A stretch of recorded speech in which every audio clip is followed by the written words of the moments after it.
The 1840 presidential election featured one of the most famous political slogans in American history. You may have heard of it. Tippecanoe and Tyler too. The Tyler of the slogan was John Tyler, the vice presidential candidate. But who is Tippecanoe? It wasn't a person. It was the site of a famous battle. The general who won that battle was William Henry Harrison, the man who became the 9th president of the United States. Born into a leading Virginia family on February 9, 1773, his father, Benjamin Harrison V, was one of the 56 men who signed the Declaration of Independence. William, the youngest of 7 children, grew up on the family's large estate. But when his father died suddenly, the cushy life of his youth quickly became a memory. Like most Virginia planters, the estate was more debt than profit, and at 18, William was on his own. He joined the Army and was posted to the Northwest Territory, an area that includes what is now Ohio, Indiana, Illinois, Michigan, Wisconsin, and Minnesota. Harrison quickly established himself as a brave soldier and competent administrator. In 1801, when Harrison was just 27, President John Adams appointed him governor of the entire region, an office Harrison would hold for 12 years. As governor, Harrison was a passionate promoter of westward expansion. He negotiated 7 treaties with the tribes of the region, acquiring about 50 million acres of land for the United States in the process.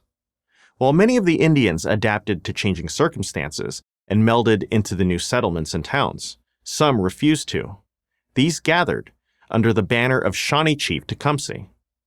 In November 1811, Tecumseh's warriors, led by his brother Tenskwatawa, launched a surprise attack on Harrison's forces near the Tippecanoe River, in what is now Indiana. After taking initial losses, Harrison and his men turned the tide and emerged victorious. The Battle of Tippecanoe made Harrison a national hero. But his greatest triumph was yet to come, and Tecumseh was again his nemesis. During the War of 1812, the Indian chief aligned himself with the British. At the Thames River near modern Detroit, the two forces faced off. Harrison prevailed. Tecumseh died in the battle. The victory provided a major morale boost for the American people during a war in which victories were few and far between. His hero status secured, Harrison settled in North Bend, Ohio. He capitalized on his military record to get himself elected to Congress in 1816 and then to the Senate in 1824. By 1829, the American political landscape had dramatically changed. The founding generation was gone, and the era of modern political parties had begun. Politics was no longer a game for the elites. As the population of the country grew and voting rights expanded, the common man demanded to be heard. The man who recognized this better than anyone was the new president, Andrew Jackson. The hero of the Battle of New Orleans wrote the political playbook of the 19th century. The rough man of humble beginnings rises against all odds to great heights. Jackson's political opponents, the Whigs, fought him throughout his 2 presidential terms and got nowhere. But when Jackson stepped down in 1837 and his vice president, Martin Van Buren, took the top spot, the Whigs saw their chance. It also helped that the country had fallen into a major financial crisis, the Panic of 1837. Taking a page out of Jackson's playbook, the Whigs turned to Harrison, who, like Jackson, was a military hero. But that wasn't quite enough. They had to rewrite Harrison's biography. No longer was he a Virginia patrician.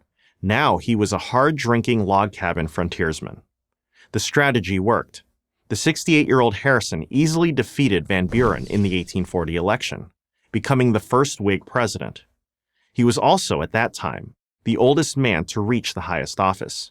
Eager to prove that he was hardy enough to do the job, he insisted on delivering a 2-hour-long inaugural address, to this day, the longest ever given, without a hat, coat, or gloves on a freezing March afternoon. In that speech, he offered his vision of a more modest presidency, in sharp contrast to Jackson's my way or the highway approach. Harrison vowed not to lord the presidential veto over Congress as Jackson had done.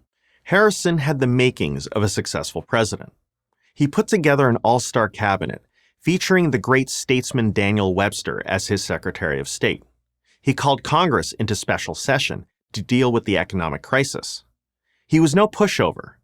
When Henry Clay, the bigwig of the Whig Party, challenged his leadership, Harrison responded, "You forget, Mr. Clay, that I am the president." But he wasn't for long. That record-breaking inauguration speech may have been his undoing. Within weeks, he developed pneumonia. His condition worsened, and he died on April 4, 1841, exactly 1 month after being sworn in. He was the first president to die in office and remains the shortest-serving chief executive in American history. I'm Richard Lim, host of the This American President podcast for Prager University.